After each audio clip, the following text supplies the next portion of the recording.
Praise the lord అందరికీ. నేటి దిన వాక్యం కీర్తనలు 92వ అధ్యాయం 1-3 వచనాలు. యెహోవాను స్తుతించటం మంచిది, మహోన్నతుడా నీ నామంను కీర్తించటం మంచిది. ఉదయమున నీ కృపను, ప్రతి రాత్రి నీ విశ్వసత్యతను 10 తంతుల స్వరమండలముతోనూ గంభీర ధ్వని గల సితారతోనూ ప్రచురించుట మంచిది.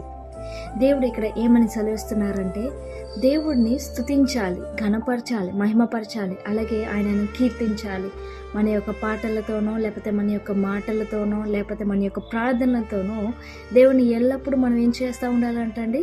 స్తుతిస్తా, కీర్తిస్తూ ఉండాలి. అలాగే 10 తంతుల స్వరమండలముతోనూ గంభీర ధ్వని గల సితారతోనూ ఆయన ప్రచురించుట మంచిది. ప్రచురించడం అంటే దేవుని వాక్యం చెప్తేనే ప్రచురణ కాదండి. దేవుని యొక్క పాటల రూపంలో ఆయన మహిమపరుస్తూ ఇతరులకు దేవుని తెలియలేని వారికి దేవుని పరిచయం చేయడమే ప్రచురించడం అని అంటే. మరి ఈ రోజు నుంచైనా మనం ప్రచురపడదామా?